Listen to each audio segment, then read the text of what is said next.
What's going on, guys? This is Lior and welcome back to my channel. Now in this video, I'm gonna be giving you guys the full neighborhood highlight of South Boston. If you guys see my other videos, you know that's where I live and I absolutely love it here. So Southie, if you guys don't know where it is, it's right over the bridge from the South End, also super close to Seaport. It's a great location, close to literally everything in Boston, but it's kind of got its own little feel, right? It's still got its quintessential Boston feel, as you can tell behind me. We still got the brownstones here. You'll still see the quaint row houses. So it's got a lot of Boston. It does certainly have a lot of new construction, which has brought in a big influx of young professionals and young families kind of looking for the best of both worlds within the city. So that being said, there is a lot going on here. There are new establishments, new restaurants, as well as some long-time ones that are famous and that are still here and operating and are still phenomenal. So I'm gonna give you guys the full tour. We'll talk all about food, restaurants, convenience, transportation as always. And of course, one of the biggest differentiating factors of South Boston, which is its access to the waterfront, where we have beaches and of course, Castle Island. So with that, let's get at it.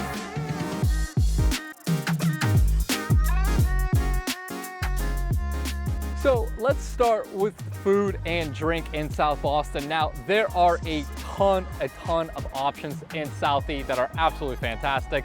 The staples in Southie, I'm standing behind them, is Lincoln and Capo. Most people that have come to South Boston at some point have tried them. Lincoln's fantastic American spot, great food. If you come here in the evenings, on most evenings between Wednesday to Sunday, it's also gonna be pretty lively and gonna be a lot of drinks flowing. We've also got Capo here, which is a fantastic Italian spot. I actually get takeout from there quite a bit, fantastic pizzas. Also, if you come here in the evenings between Wednesday and Sunday, expect a very lively scene, a lot of food and drink flowing around. This is of course all on West Broadway. We've also got Loco Taqueria right on the corner here. Fantastic tacos. Yes, they've also got amazing margaritas as well. So if you're in need of that, make sure to check that out. We've got Stats, which is kind of your more traditional pub food. Again, great lunch spot. And if you're gonna go in the evenings, certainly get ready for more drinks flowing. Other spots that are really good is Fat Baby right over here. Actually fantastic kind of crafty Asian spot with really good sushi. I actually get, my favorite thing there is they got like a rice dish with crab in it. Very good. And they've also got craft cocktails. We've got the Broadway, which is on East Broadway over there. Another great spot. We've got Coppersmith. If you guys have never been there, it's kind of more of a drink spot. Also very good food, but they've got a nice rooftop right at top with some great views. It's fantastic in the warm weather. A few other spots, Fox and Knife. Fantastic Italian spot. Some very good handcrafted pastas. That's all the way down on West Broadway, right across from the T-Stop. And we've also got Moonshine 152, Asian street food inspired restaurant. Very good drinks. Kind of on the outer skirts of Southie, past the West Broadway T-Stop, but nonetheless a very good spot. And finally, there are some staples in the neighborhood that you may want to try as well. Two ones that I can think of top of mind, Rondo's Sub Shop, kind of your classic sub shop that's got amazing chicken parm sandwiches. I'm a big chicken parm guy. And finally, I would also check out Joseph's Bakery on the east side. It's a really nice family-owned bakery. They've got all sorts of assorted pastries, cakes, and fantastic bagels and breakfast sandwiches, which is of course a must-need when living in the city.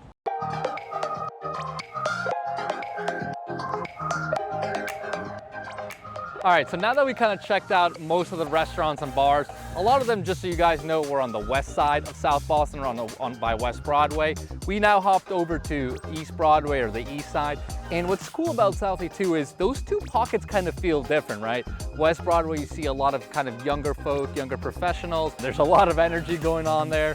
Whereas on the east side, it tends to be a lot quieter. So you can see right now, it's a much quieter scene, less noise, less people. There's also a lot more green space. So right now we are in the Medal of Honor Park, right off of East Broadway.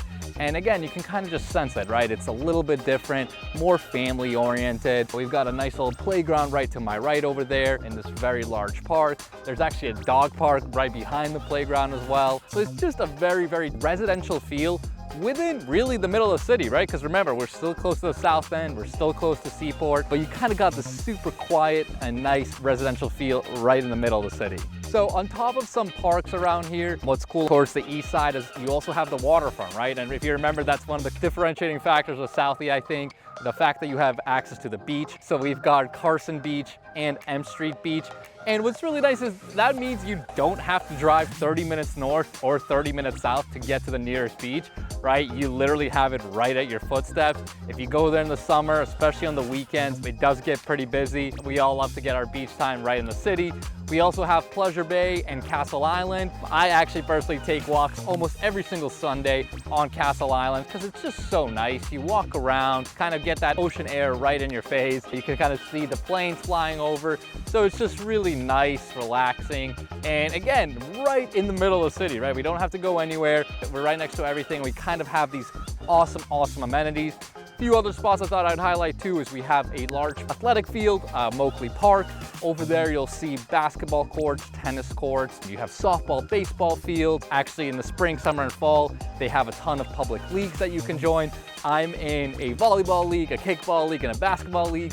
Yes, I am a triathlon athlete, so I do join over there as well, and I'm over there a lot. But you can kind of just see there's a lot of different options for you guys that you may not necessarily get in other parts of the city.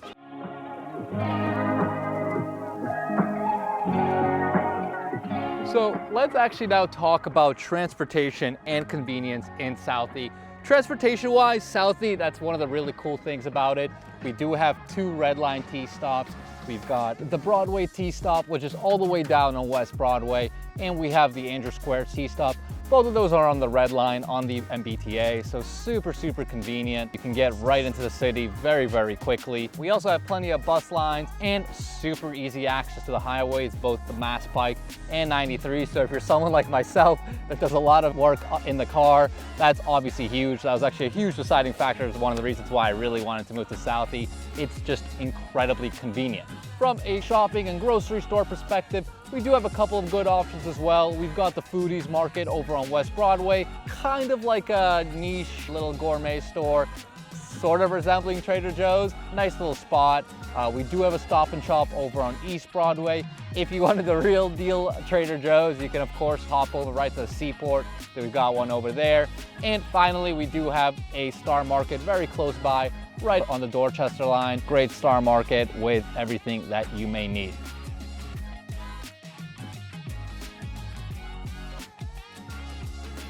And for the final piece, I'm gonna talk to you guys about homes and real estate.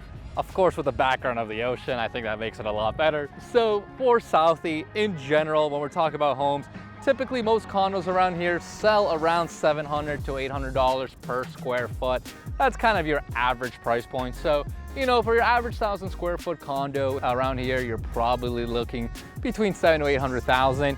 Now, if you're gonna go after new construction product, right, and there is a lot of new construction coming on in Southie, there's a lot of developments. You know, those condos typically were priced around $1,000 per square foot. So a little pricier, right? Again, average 1,000 square foot condo, you could expect to spend, let's say, about $1 million.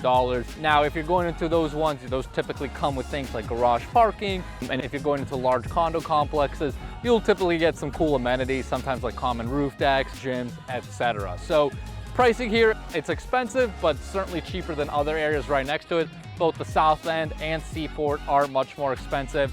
So it kind of is a little bit of a gem right in front of everything, both from a lifestyle perspective and even real estate pricing.